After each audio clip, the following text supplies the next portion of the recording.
Okay, so is my voice audible? All right. So I hope you are able to see the screen. Yes, sir. Yes, sir. Okay, okay. So like till now we have completed what all we have completed in geomorphology. Firstly, we completed basic concepts in geomorphology, right? If there is any issue of voice or something, please let me know, right? Today I have a new internet connection, so there should not be any problem, right? So till now we completed the basic concepts, right? Basic concepts in geomorphology, right? So we covered uniformitarianism, we covered catastrophism, and all other division, the trio, the concept of structure, process, and time impacting landforms, right? And we covered other Thornbury principles also, right? After that, we completed uh, Aeolian landforms, right, comprehensively, and then we also completed the landforms created by groundwater, or what we call as the karst topography in limestone, right? And now this is our third landform, which is glacial landform, right? So this glacial landform is actually a very favorite topic of UPSC, and UPSC keeps asking it every alternate year, right? Whether it's in civils means or in forest means, right? So actually, when I saw my notes, I was framing the class. I had only 6 to 7 pages of notes, and I could have completed that in 45 minutes. Then I realized that glacial landform are landforms which we generally don't see, right? We don't go to mountains, and also we don't live in a very high latitude region, right? So they are relatively rare for us. Like we have seen pluvial landforms, we often see even aeolian landforms, but even coastal landforms, but glacial landforms we generally don't see in our day-to-day life, like living in India. So I thought that I'll do it in bit more detail, and I'll go in like bit slowly. So before starting landforms, I just want to discuss some basics about glacier. All right, so this part is also important for GS paper 1 geography. And with this climate change and global warming, glaciers are already in the limelight, right? So UPSC keep asking them these questions.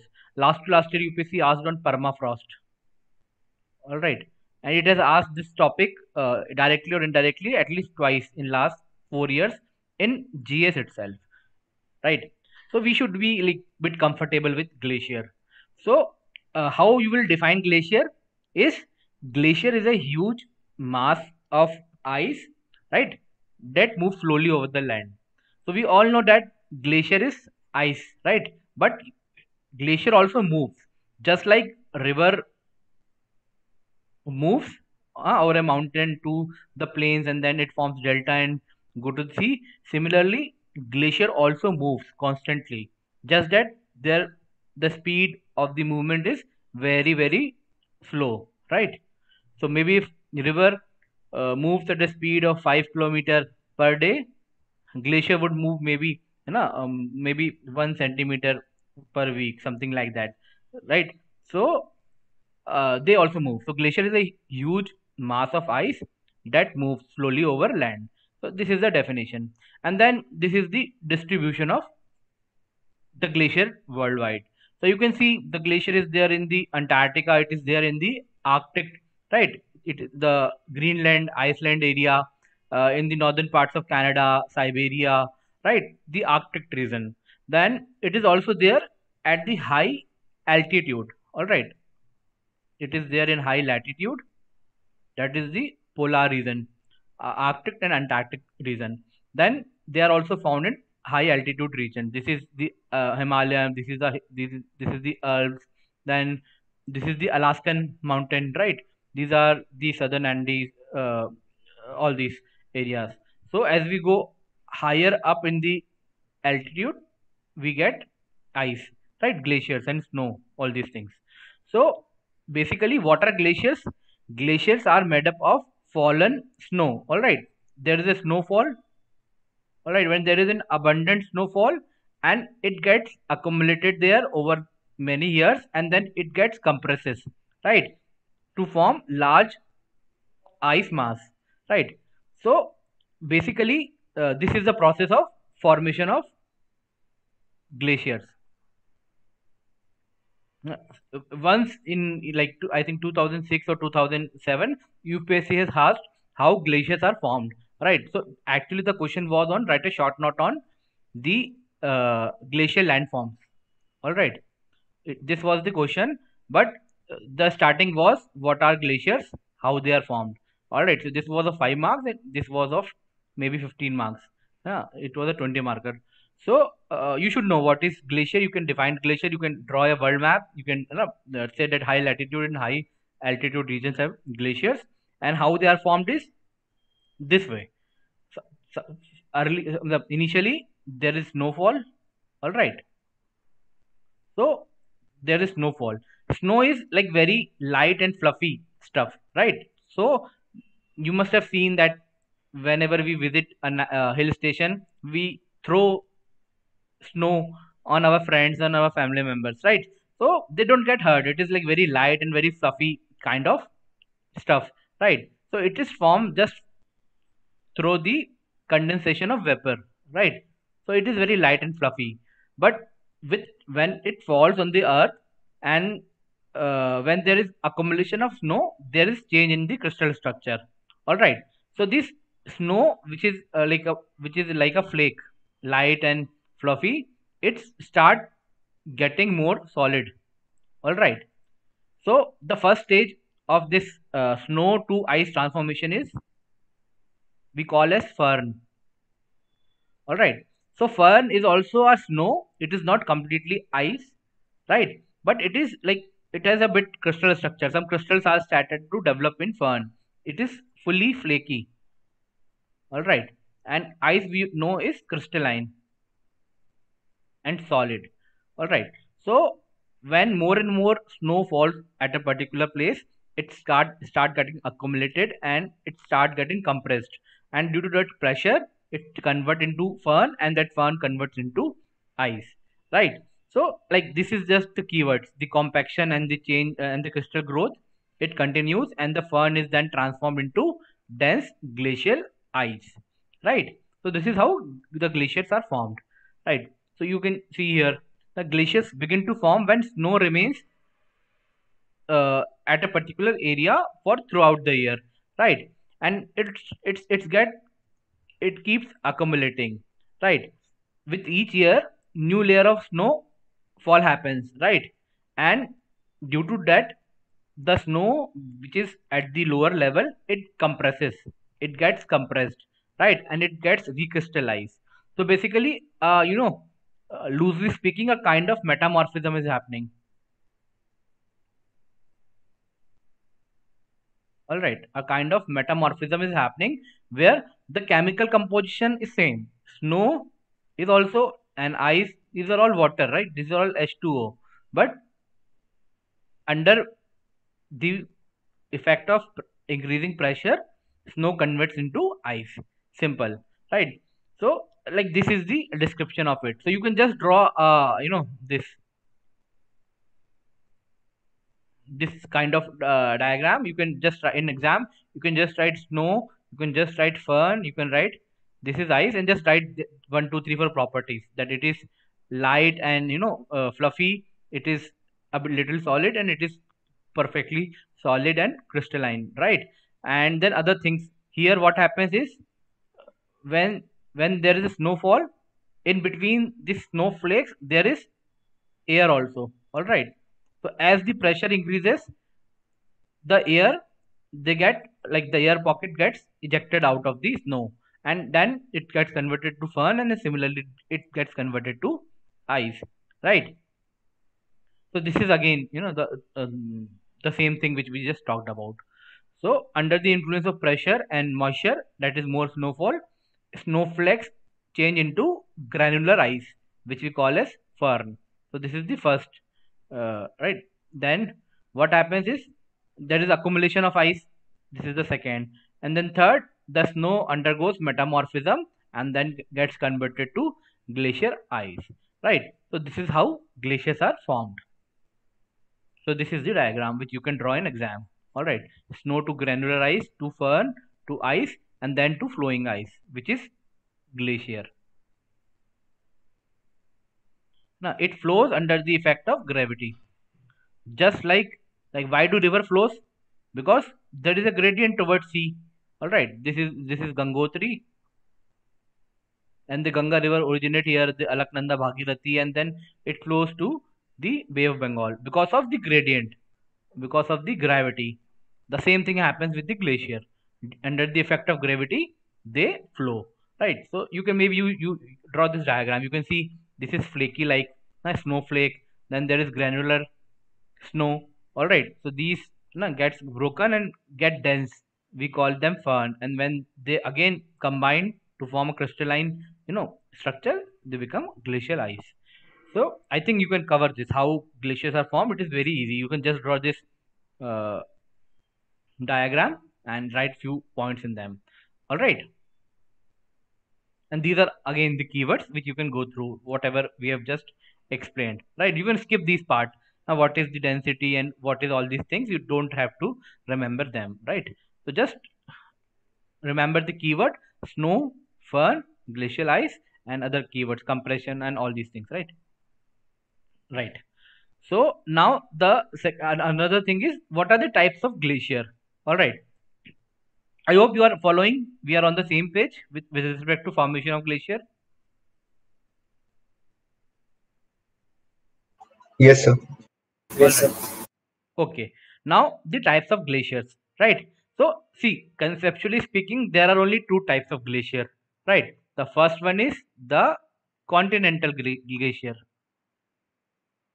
All right, like the Antarctic. It is a continent. Then there is Arctic. So the glacier present in these two areas. Arctic means it could be Greenland area, it could be Iceland. All right. So these are like very very big glacier. These are the size of a continent or a smaller continent, right?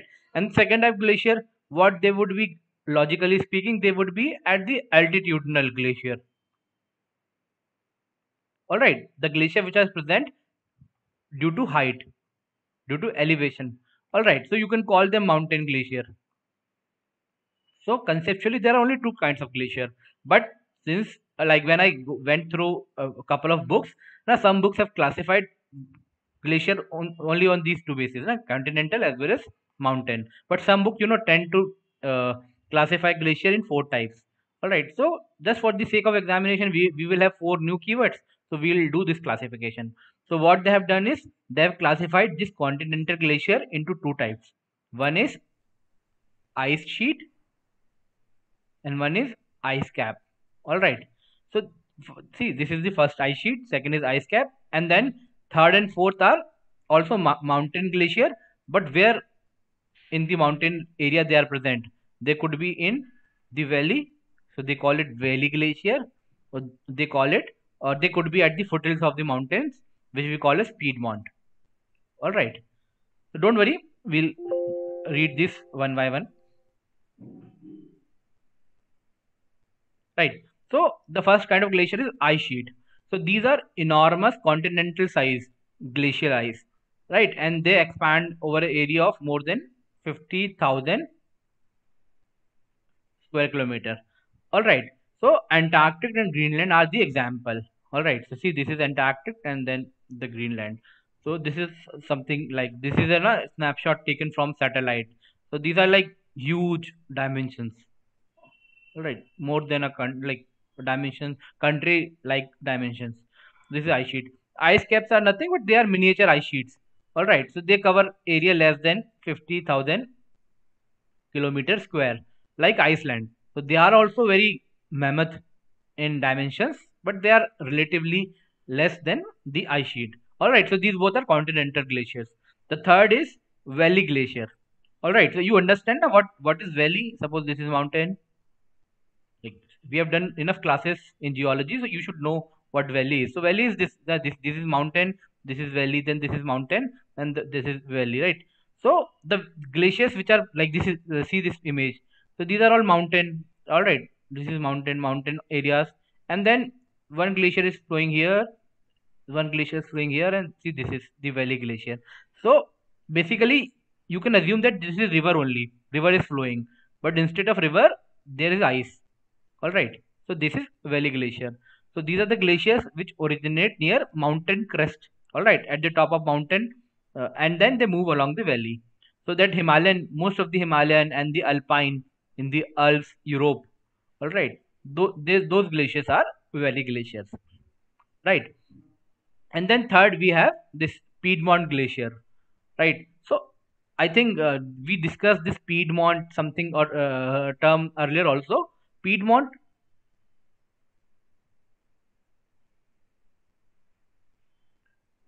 Piedmont means. Can anybody tell me what Piedmont means?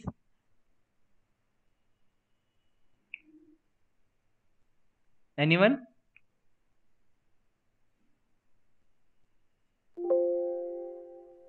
I hope you are awake. Foothill of a mountain. Yes, perfect. So Piedmont is foothills of the mountains. All right, the foot of the mountains. So suppose these are the mountains. All right, these are the mountains.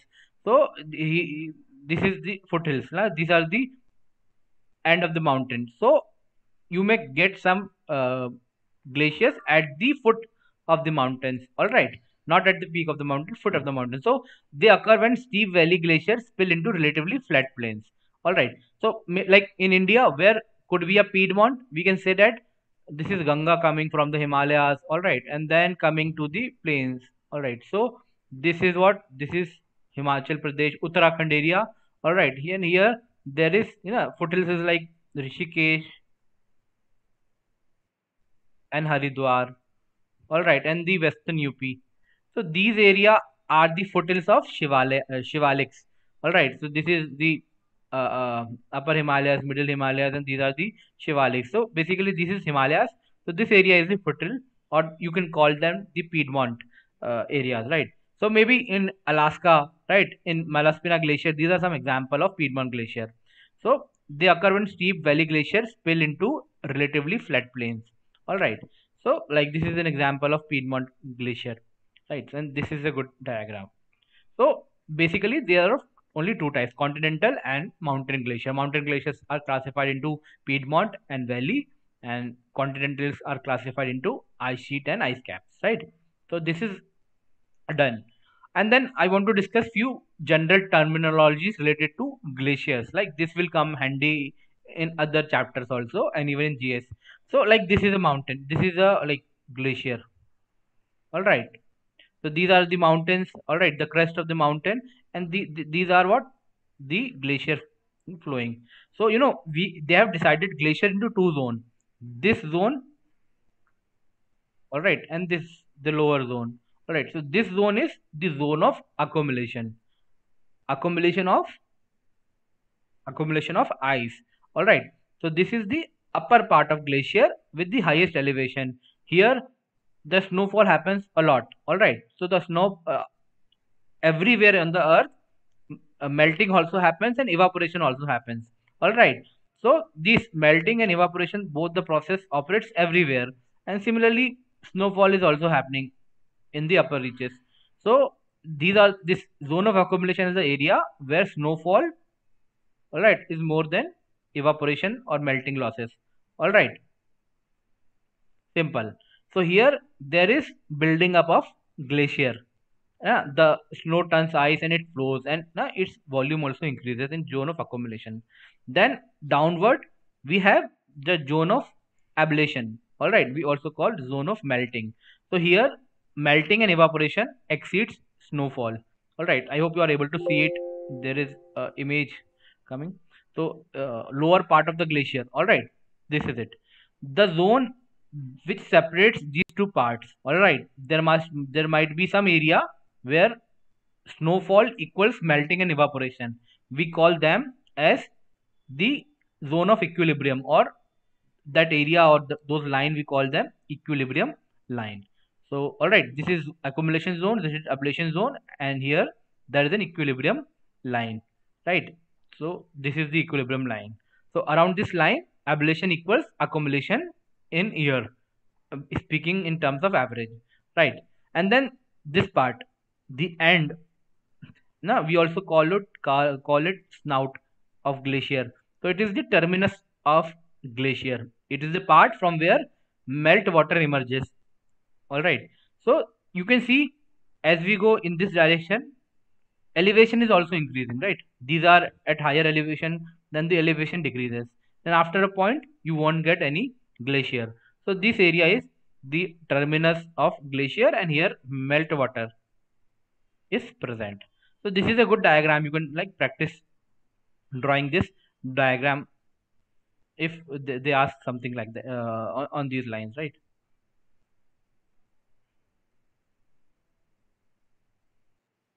These are the mountains.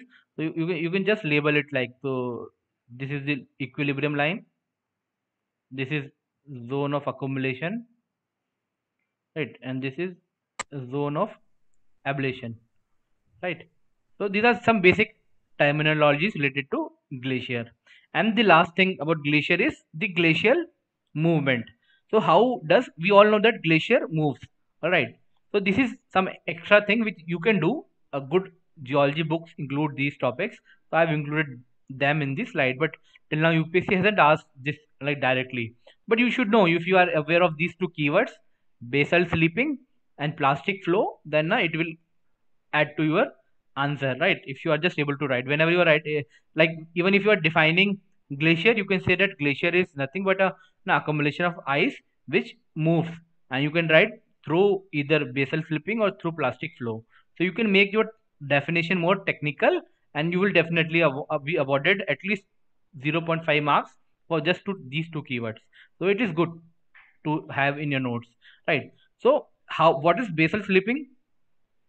Basal slipping is the is the way, like it is the way in which the entire mass of glacier, all right? So this is what, this is rock, all right, and this is white thing is glacier. So here the entire glacier is moving, all right? So occurs when glacier rests on a slope, all right? So this is a slopy terrain, and there is accumulation of ice, there is accumulation of ice, and then whole of the ice mass is moving, all right? So like this is simple thing. And in the second way, there is also plastic flow. So this movement occurs within the ice, right? So what happens is, there is a differential pressure within the ice mass, so there is differential velocity also. So maybe this part of the ice moves faster, this moves slower. So due to that, we get some fractures within the glacier, all right? We call them crevasses. If any one of you have gone to trekking, all right, in maybe in Himalayas somewhere, there are many tracks. So during tracks you must have encountered something like that, all right? So there are, crevasses, although those crevasses are mostly on the ground, na? So something like that, similarly like that happens within the ice also, all right? So these are the fracture zones because of differential movement of ice. So these are just the two keywords: basal slipping. Basal is the whole base of the glacier slips or it moves, and then there is a plastic flow, now due to differential velocity at different places. So these are two keywords, these are two important keywords to have in your notes, right? So now we can begin with the glacial processes, all right?